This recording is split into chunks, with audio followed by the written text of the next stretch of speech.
Everyone's talking about closing costs. Are you finding it a little overwhelming and confusing? Stick around, I'm going to clarify.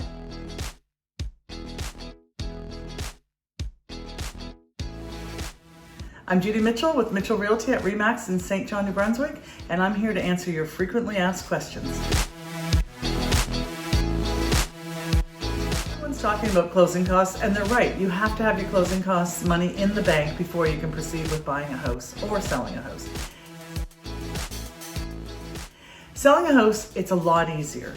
There's legal fees, of course, but it's a lot less complicated for the lawyer. They just have to make sure that your mortgage, if you have one, gets paid. If the house is mortgage free, then they actually check that to be sure. There's also going to be office administration fees, things like photocopying, mailing, that type of thing. You'll pay a fee for tax certificate just to make sure the taxes are up to date and paid. And there'll also be a water and sewer certificate, again, confirming that your water and sewer taxes have been paid. And there is a registration fee in order to sell the house. So selling the house is a lot easier and a lot cheaper than buying. So when you're buying a house, you need more cash. On top of your deposit, you're going to need the money. People often refer to it as legal fees, but it's not just legal fees, it's a full closing cost. And as you see as the list below, you're going to see that it's quite extensive, all the different things. Legal fees, to pay the lawyer, you're paying somewhere between $600 and $1,200. It's sort of dependent on the price of the house, but also different lawyers charge different amounts, so sometimes it's worth calling around. You're going to have, again, office administration and copies to do, title search. There's a registration fee for the house in order to transfer the house into your name. There's a registration fee in order to transfer the mortgage into your name. The big one in New Brunswick right now is land transfer fees. It's 1% of the sale price or the tax assessed price, whichever is higher. So if you pay $200,000 for a house and it's assessed at $150,000, you're paying the land transfer fee on $200,000. So it's whichever is higher. So it's important to know that because it's a chunk of money. It's the largest part of your closing costs. There's also a certificate of registered ownership that needs to be registered with the province. There's title insurance. Most banks require you to get title insurance. In the old days, people used to get surveys and they'd actually show where the house sat on a property. Now we buy insurance just to ensure that the house is in the right spot. And if there's a problem, the title insurance company will kick in and fix that problem or pay to satisfy somebody. There's also a tax certificate and there's water and sewer certificates.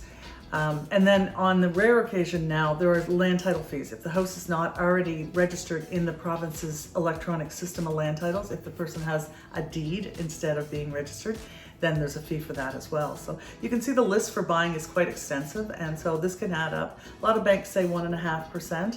I would say it's closer to 2.5% in most cases. But it's definitely dependent on the house. So it's important to talk to your lender about these fees early on and then talk to the lawyer as soon as you know that you're buying a house.